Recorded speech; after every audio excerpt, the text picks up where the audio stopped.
I don't know if you guys have seen the price for new cars lately, but they're pretty outrageous. I mean, for a regular basic economy car, you're looking at like at the bottom end, $30,000, which is insane. You can't find hardly any cars under 20 grand anymore. And that's why we have decided that we are going to fix this car instead of getting a new one. It's got a blown engine. This is a 2013 Subaru Impreza, and these things had major oil consumption issues. It's been a big problem on this for a long time, and it's only getting worse. We're burning about a quart of oil every 100 miles. So this engine is toast. One of the other things that made us decide to keep this car instead of getting a new one is it's got new tires, new brakes, upgraded suspension, and a new roof rack on it. So starting over again just didn't really make sense. So after tons of searching online, I found this website, car-part.com. They have everything you could ever look for used. And I'm not affiliated with them at all. They just offer an incredible service, so I'm happy to help promote their website. But we found this used engine with 60,000 miles on it, and we got it for less than $1,200. So $1,200 for a new engine plus a day's worth of work to get it installed. Say that's worth fixing rather than getting a whole new car. And just for a little bit of context, I am not a professional mechanic. I am a backyard mechanic. This is just stuff I do on my own, learned how to do on my own.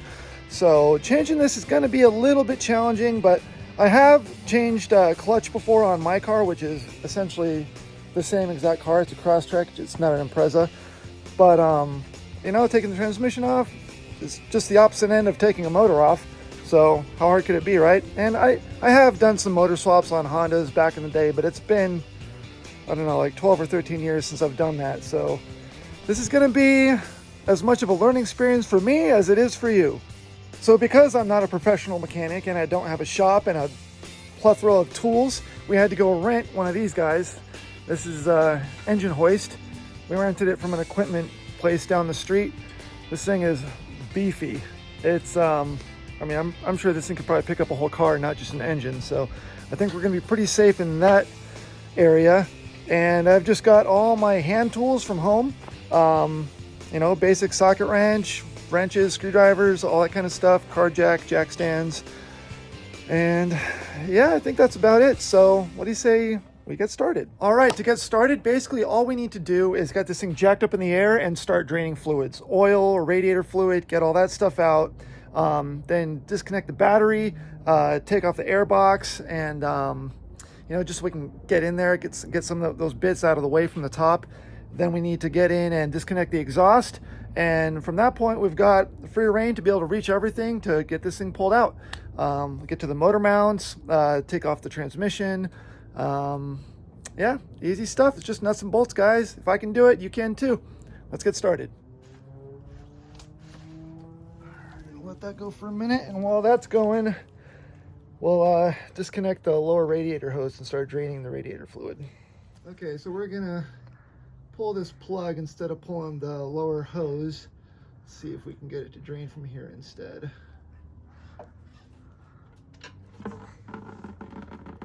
That's coming out painfully slow, so I think we might have to try the hose instead. Yeah, that's not gonna work. All right, here it comes.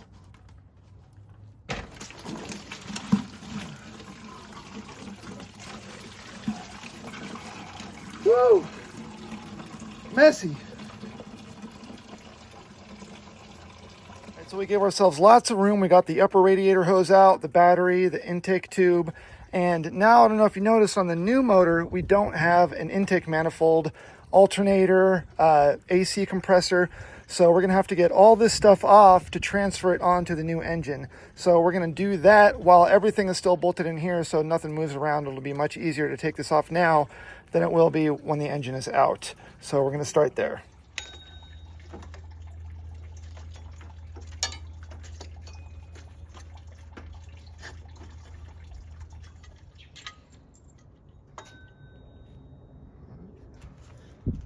Making some progress. Got fuel lines disconnected and the intake manifold is free.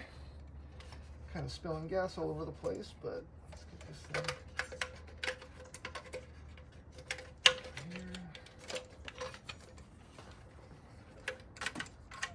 go.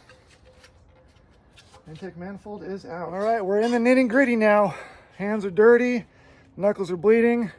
We've got the wiring harness out at the top. That was a little tricky to get out, but you know, you find a clip, you unclip it. That's how it goes.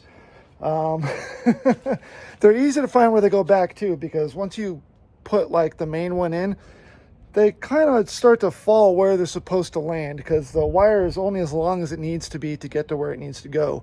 So it looks intimidating, but it's really not that bad. Now it looks like a complete disaster, but I assure you, I'm in complete control. So we found pretty much every hose that's connected to the engine, pulled those off. Yeah, it doesn't really look like there's much left to do up here. We do not want to completely disconnect the AC compressor because I don't want to recharge this thing with Freon. So we're going to attempt to kind of squeeze this thing off to the side while we pull the engine out and put the new one in. I think that'll make our lives just a little bit easier. So down here at the bottom, we've got the exhaust manifold. This guy right here, this whole thing needs to come out. It's only 6 bolts, or 3 bolts on each side, and then 3 bolts right here where it attaches to the downpipe. So we'll get that thing unbolted, and then we can get to the motor mounts and then the bolts that hold the transmission to the engine. Okay.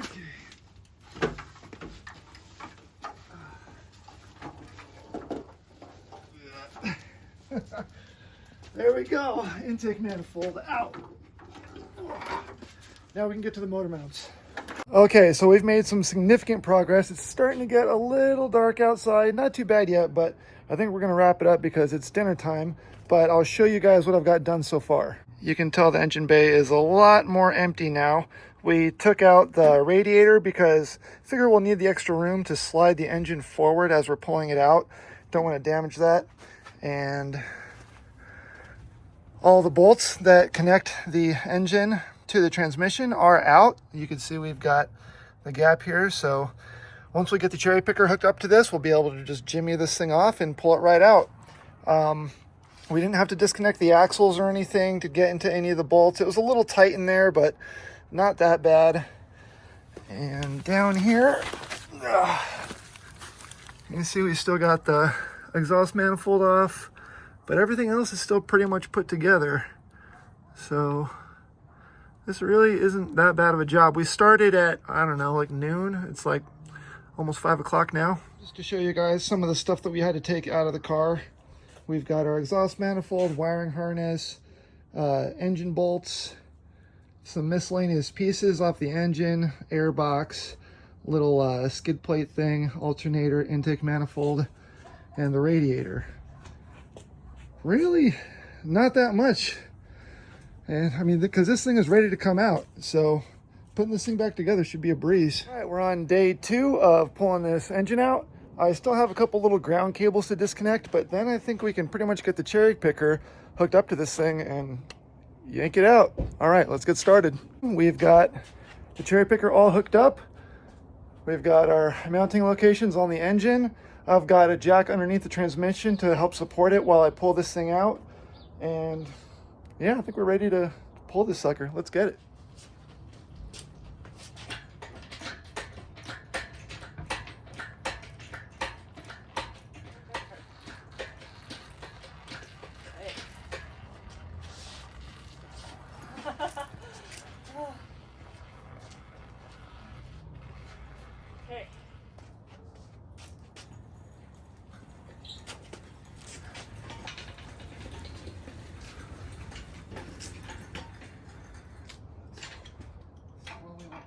What have I done? All right, we're gonna have Ashley get in here and start scrubbing and getting this engine bay nice and clean because it's filthy. And if we're gonna put a new engine in, why not clean the engine bay too? So she's gonna get after that while I go take the torque converter off the old engine so I can strap it on the new one. All right, so we got off our torque converter. That was a little challenging because the bolts are like facing inward instead of at you. So you had to like get in there to get them out. Not too bad though, there's only 4 of them. So we got those out. Now I'm working on prepping the new engine. The guys that take these out of the old cars, they're not nice to them. They don't meticulously go over every little thing and take it apart. They just cut all the wires, they cut all the hoses, and they just rip these things out so they can get it done quickly. So I've got to go over every hose and pull it off, over every clip and pull the old clip off because it's just got cut wires on the end of it. And I just pulled out the spark plugs and they don't look too bad. That's just off the, what is that, the passenger side?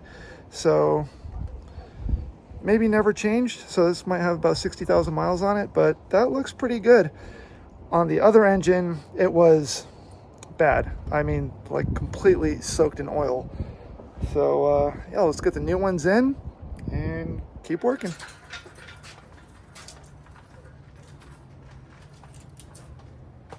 Okay, so here comes the hardest and scariest part.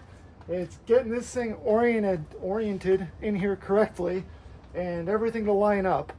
So this is going to be probably the hardest part of this whole thing. So I'll try and update you as we go. Okay, good. All right, so you're right in it, but I can like push it back because you're gonna want it back in there, right? Oh, okay, there you go. That's good. Okay. Okay. Okay, I think you can go down now. Okay. Okay. All right, you're gonna hit, so stop. Go. Come look.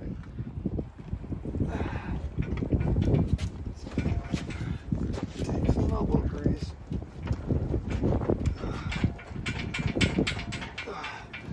I think maybe it needs to drop down a tiny bit. Just yeah, because it's got a wick like that. Okay, so now we're getting to a tough part. We're trying to get the engine mounts back into the subframe. You could see the stud is off by just a little bit. It needs to slide back.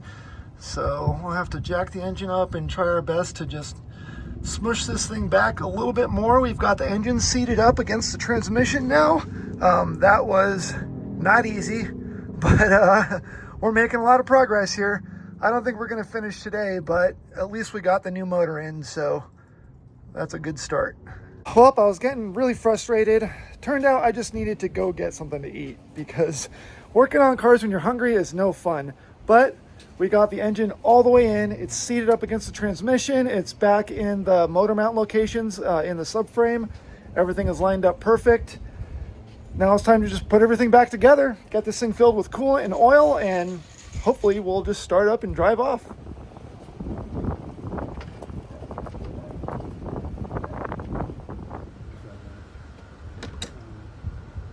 Okay, it's 5 o'clock at night, and this thing is starting to look like an engine again. We've got almost everything back in except for the radiator. Exhaust manifold still needs to go on, but we've got the belt on. All the hoses and wires are connected. It's bolted up to the transmission. Whew, a lot of work. But once we got the engine in, things just started flying together like no problem at all. All right, guys, we're on day 3 of doing this engine replacement. Almost done. Almost everything is put back together. We just got to get the battery in, bolt up the exhaust, the radiator, and hopefully she starts right up. I gotta say, my hat is off to mechanics who do this stuff every day because my back hurts, I'm tired, I'm sore, my hands hurt, I'm over this. I don't know how you guys do it, but respect.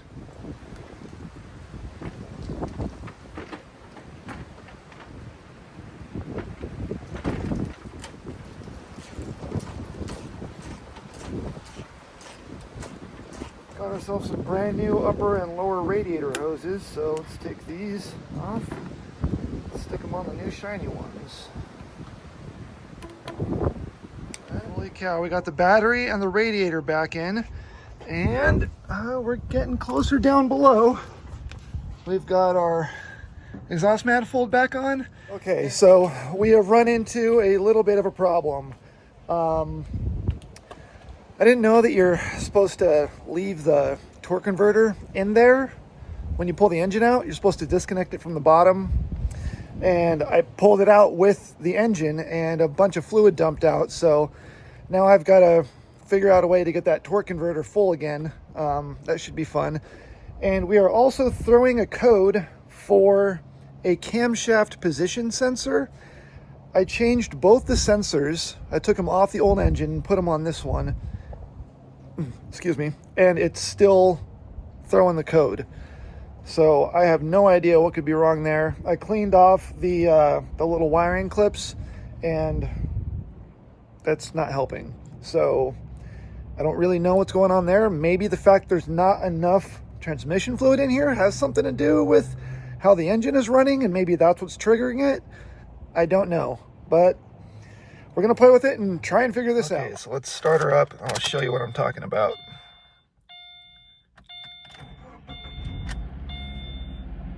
It sounds okay. It's running pretty smooth, but you can see we've got our check engine light on, and there's no gas in the car either. We need to change that soon. But I've got my little ultra gauge here, and we're getting trouble codes.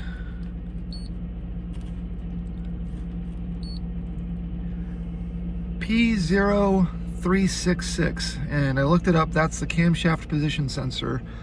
So it doesn't specify which one, but if it's not the sensors, it means there's something else wrong. And when you clear it, the check engine just comes right back. So yeah, there's definitely an issue there. Okay, so we got some CVT fluid in the transmission. That was easy enough. And let's see. A little bit of a trouble starting up, but it does sound a lot smoother now. That sounds much better. We still have the check engine for the camshaft position, the camshaft position sensor, but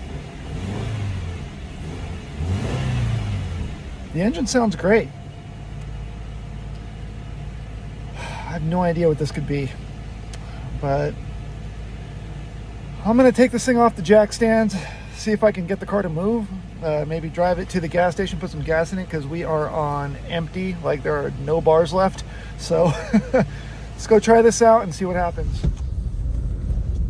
Okay, we got a full tank of gas. It's running, and it seems to be doing okay, but we've still got that check engine light on. I'm hoping that maybe it just needs to warm up or something, or there could be a loose clip somewhere that I forgot. I really don't know, but we're gonna get back to the house and try and figure out what's going on. But the car's driving, so we made it this far. I found what's wrong with it. Check this out. I thought there was only 2 of these sensors. Turns out there's 4. Just one quick little check. I crawled underneath, and let's see. I'm gonna flip the camera around. Right there. You see that clip? That black one? This right here? That's broken. So I need to take the one off the old engine, replace this one, and that should fix our problem. All right, guys, moment of truth.